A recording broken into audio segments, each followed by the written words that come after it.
Baik, selamat siang. Saya Putra Oktaviana dengan nomor induk mahasiswa 0549829996 akan melakukan presentasi guna memenuhi tugas mata kuliah Teknik Komunikasi dan Presentasi.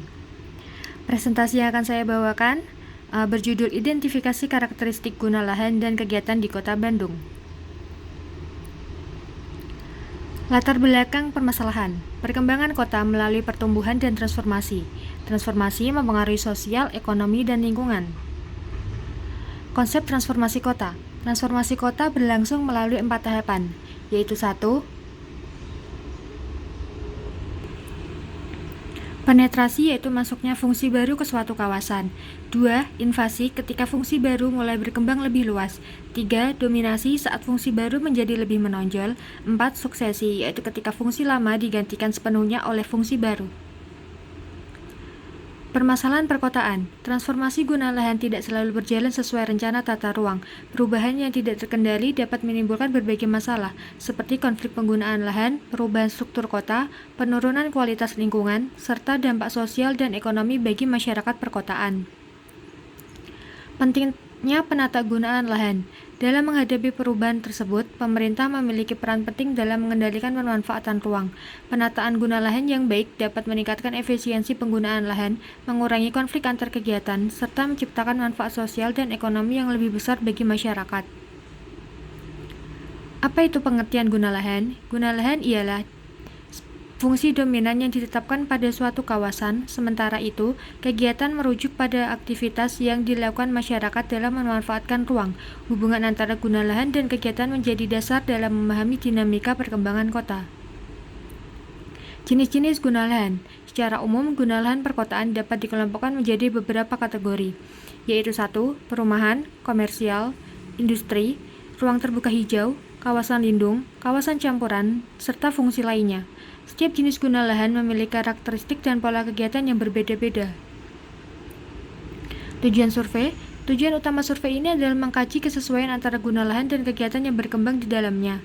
Selain itu, survei dilakukan untuk memahami sistem, karakteristik, serta variasi aktivitas yang terdapat pada berbagai jenis guna lahan di Kota Bandung.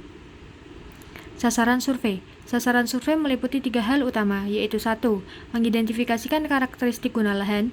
2. Mengidentifikasikan variasi kegiatan yang terjadi pada masing-masing guna lahan. 3. Mengidentifikasi karakteristik kegiatan yang berkembang di Kota Bandung. Keluaran yang diharapkan.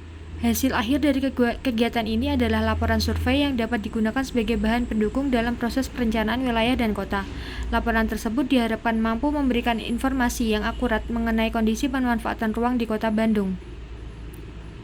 Lingkup kegiatan. Survei dilakukan di wilayah Kota Bandung yang dibagi ke dalam 6 wilayah pengembangan atau WP. Pembagian ini bertujuan mempermudah proses pengumpulan dan analisis data sehingga gambaran karakteristik guna lahan dapat diperoleh secara lebih menyeluruh. Metode pelaksanaan. Pelaksanaan survei dimulai dari pemahaman masalah dan perumusan kebutuhan data. Selanjutnya dilakukan penentuan populasi dan sampel, penyusunan instrumen survei, pelaksanaan survei lapangan, pengolahan data, hingga interpretasi hasil untuk menghasilkan informasi yang relevan. Organisasi pelaksanaan. Agar kegiatan berjalan efektif dan efisien, diperlukan organisasi pelaksanaan yang baik. Langkah-langkah yang dilakukan meliputi 1. Pembentukan tim. 2. Penyusunan proposal. 3. Identifikasi kebutuhan data. 4. Pengelolaan anggaran. 5. Pengurusan perizinan kepada pihak terkait. Visualisasi hasil. Visualisasi data merupakan bagian penting dalam penyajian hasil survei melalui diagram, grafik, maupun peta. Informasi mengenai distribusi guna lahan dan variasi kegiatan dapat dipahami dengan lebih mudah, sehingga mendukung proses analisis dan pengambilan keputusan. Sebagai kesimpulan, transformasi guna lahan merupakan proses yang tidak dapat dihindari dalam perkembangan kota. Oleh karena itu, identifikasi karakteristik guna lahan dan kegiatan menjadi sangat penting untuk memastikan pemanfaatan ruang yang sesuai, efisiensi, dan berkelanjutan. Hasil survei ini diharapkan dapat mendukung perencanaan Kota Bandung di masa yang mendatang. Sekian dan terima kasih. Apabila ada kesalahan pelafalan pengucapan kata, saya mohon maaf. Selamat siang.